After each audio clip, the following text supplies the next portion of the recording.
Hello students, आज हम पढ़ रहे हैं हिंदी व्याकरण का क्लास 5 का लेसन नंबर 2 जिसका नाम है वर्ण विचार। It means phonology. तो आइए प्यारे बच्चों शुरू करते हैं। बच्चों, पिछली कक्षा में हमने जाना कि भाषा की सबसे छोटी इकाई अर्थात मुंह से निकलने वाली ध्वनि जिसके और खंड नहीं हो सकते, उसके लिए निश्चित चिन्ह को वर्ण कहते हैं। अर्थात भाषा की वह सबसे छोटी इकाई जिसके और अधिक खंड नहीं किए जा सकते क्या कहलाता है? वर्ण कहलाता है। वर्णों के मेल से ही शब्दों का निर्माण होता है। कैसे होता है प्यारे बच्चों शब्दों का निर्माण? वर्णों के मेल से।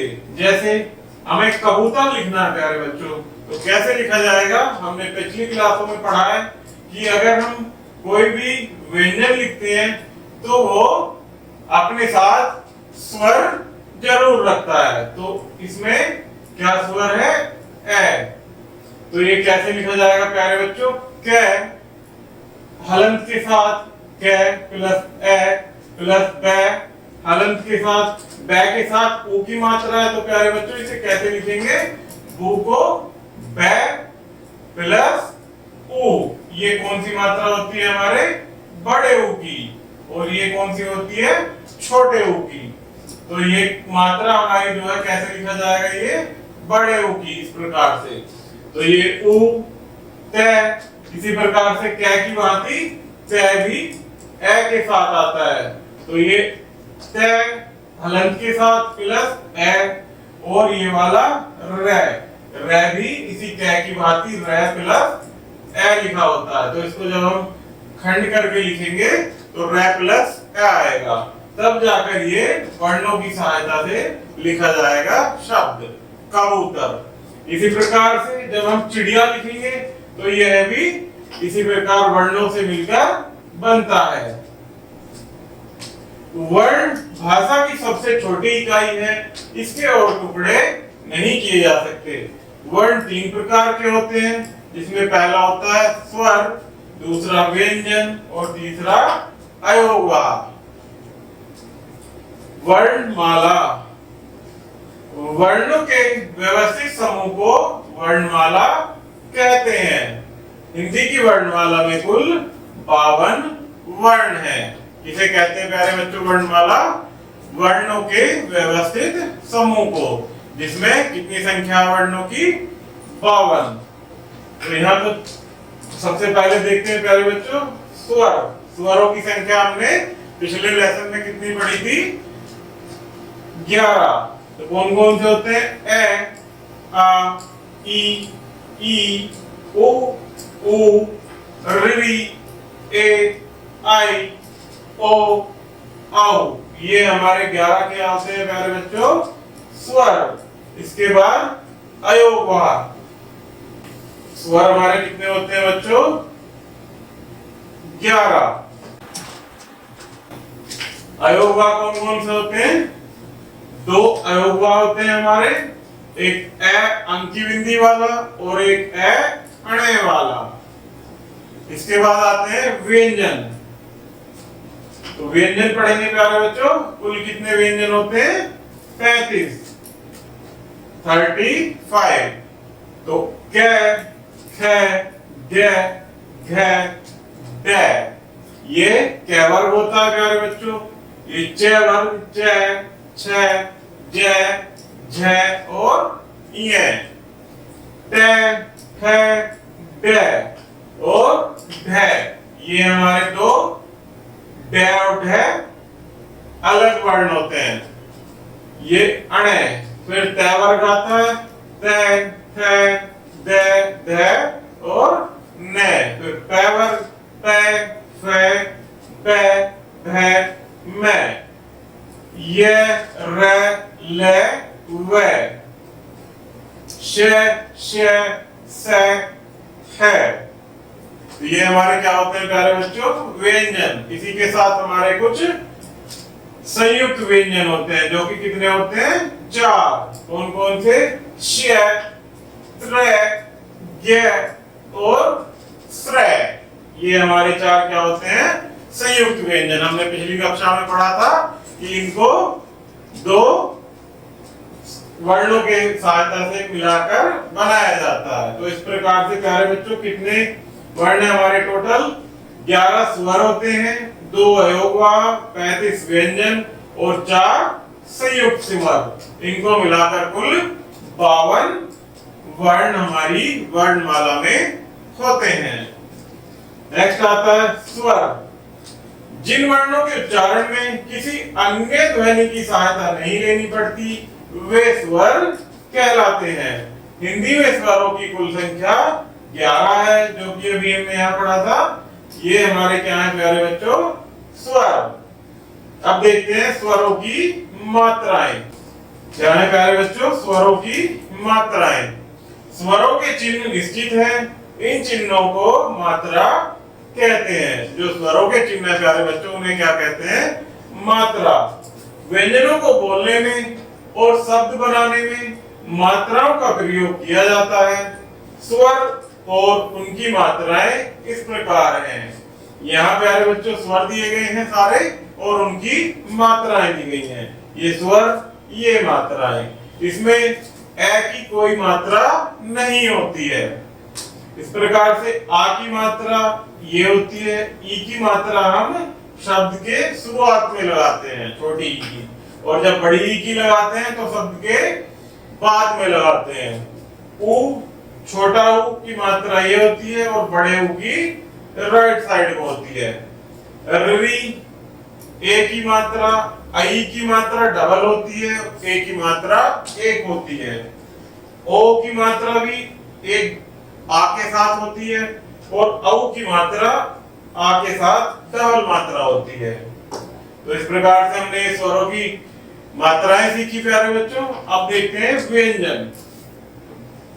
जिन वर्णों का उच्चारण स्वरों की सहायता से किया जाता है वे व्यंजन कहलाते हैं। अर्थात स्वर हम बिना किसी अन्य सहायता के बनाते हैं और व्यंजन कैसे, किसकी सहायता से बनाते हैं प्यारे बच्चों?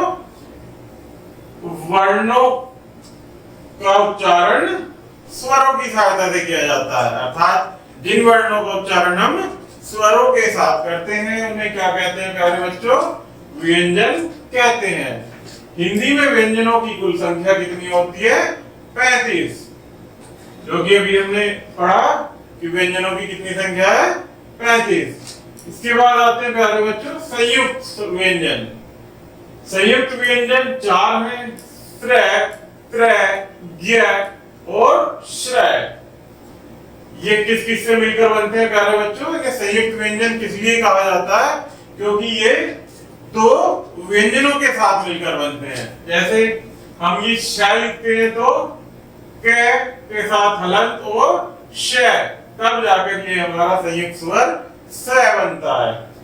त हलंत के साथ प्लस र, ये त्र बनता है। और ज प्लस त्र से हमारा क्या बनता है? ज्ञ। इसी प्रकार से स प्लस र के साथ श्रेय। ये हमारे क्या है प्यारे बच्चों? 4 संयुक्त व्यंजन। इसके बाद आता है अयोगवाह। कितने होते हैं अयोगवाह हमारे? कौन कौन से होते हैं? अनुस्वार, अनुनासिक और विसर्ग। कितने होते हैं ये? 3। तो परिभाषा की सहायता से पढ़ते हैं प्यारे बच्चों। अनुस्वार को समझने की कोशिश करेंगे कि इसका उच्चारण नाक से किया जाता है और स्वरों के साथ लगता है। इसका बिंदु चिन्ह ये शिरोरेखा के ऊपर प्यारे बच्चों अंक की बिंदी जो होती है, ये क्या होता है?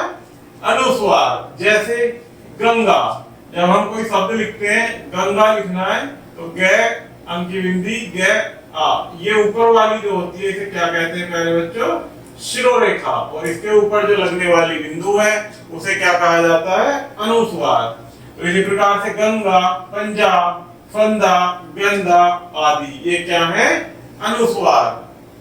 नेक्स्ट आता है विसर्ग। विसर्ग का चिन्ह स्वरों के बाद लगता है। इसकी आवाजें हल्के है की तरह होती हैं। इसका रूप ये डबल बिंदु होता है जो कि स्वरों के बाद लगता है। जैसे ये आपने देखा, यहाँ इसके तय के बाद डबल बिंदु आता है। प्रातः, नमः और पुनः, अह थोड़ा सा है की आवाज में आता है।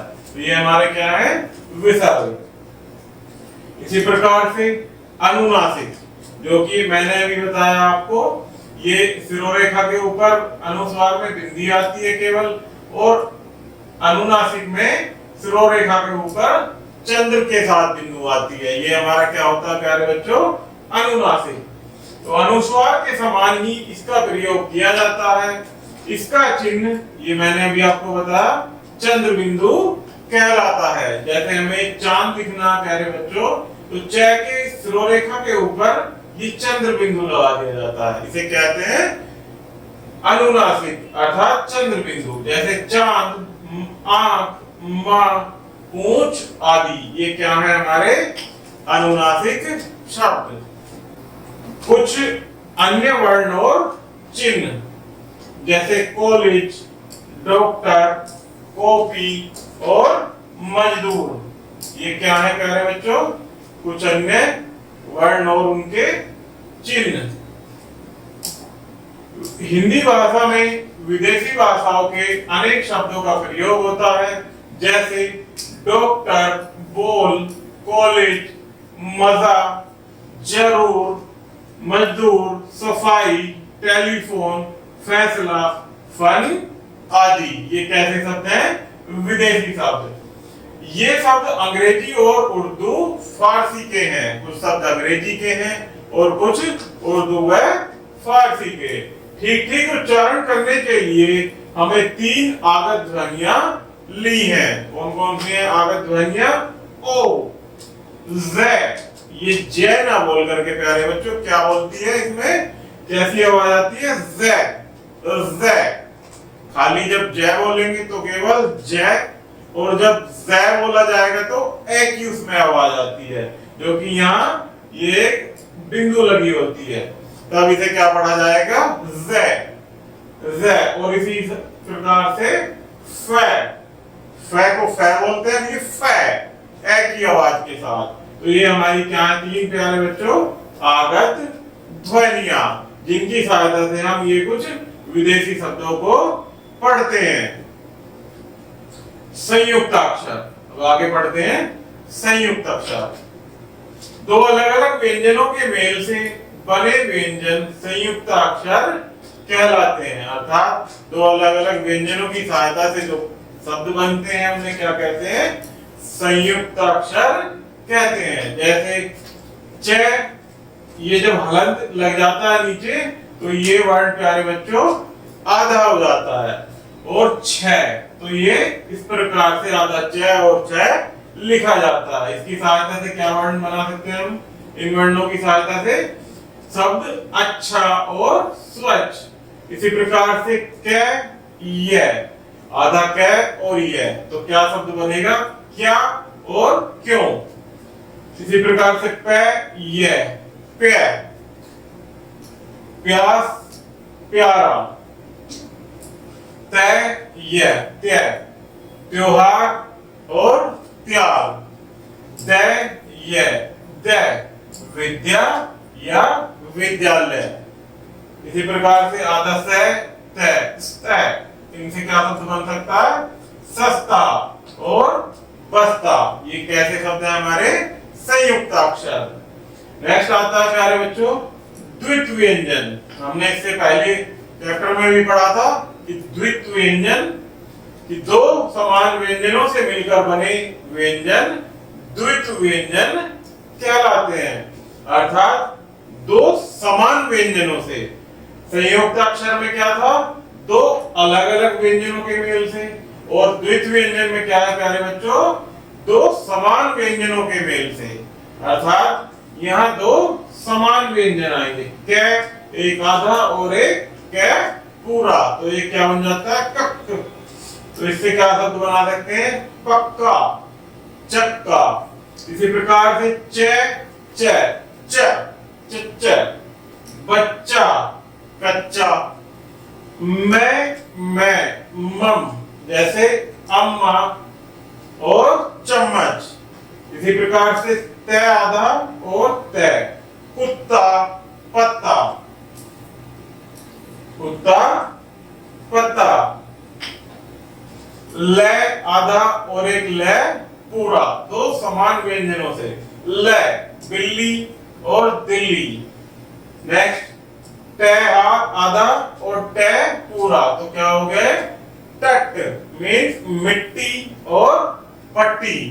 आधा न और नन मीन्स क्या बना सकते हैं इससे? अन्न और भिन्न।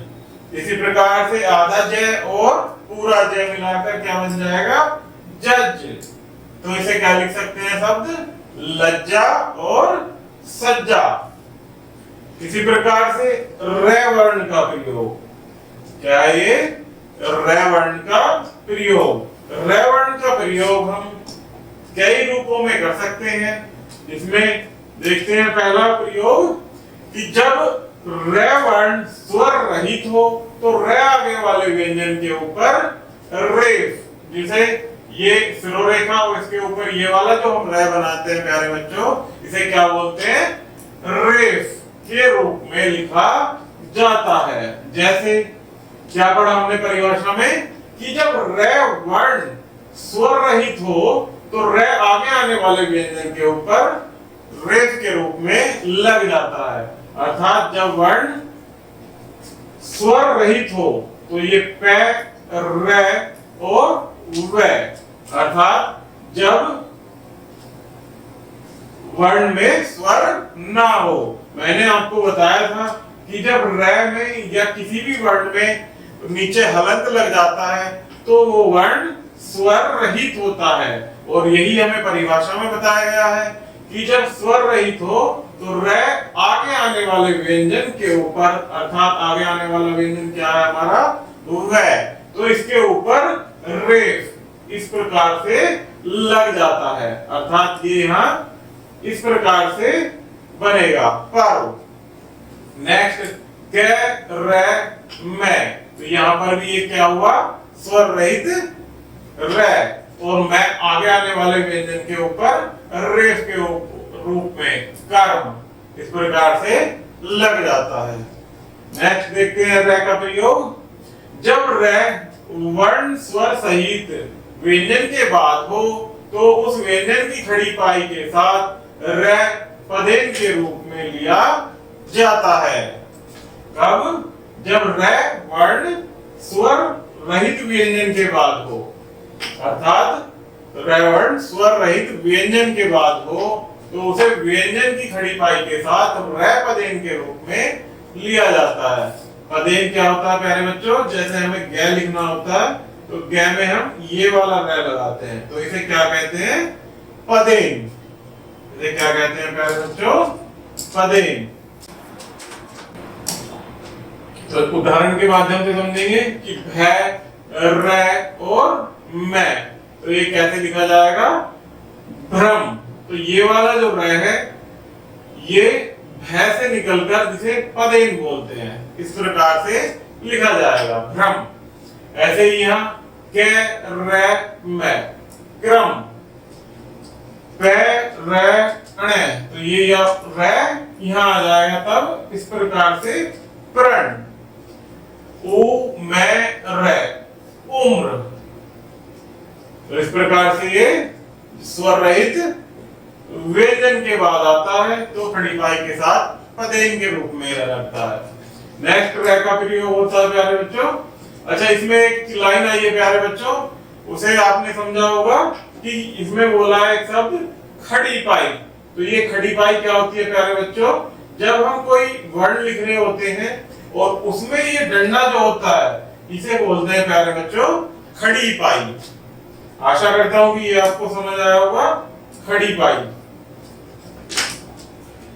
तो ये बिना खड़ी पाई वाले स्वर रहित व्यंजनों के साथ रे पदेन के इस रूप में प्रयुक्त किया जाता है। जैसे एक तो ये पदेन के रूप में ऐसे किया हमने रे का प्रयोग, और दूसरा रे का प्रयोग खड़ी पाई के रूप में इस प्रकार से करते हैं। तो उदाहरण के माध्यम से समझेंगे प्यारे बच्चों कि किस प्रकार से इसका प्रयोग करते हैं।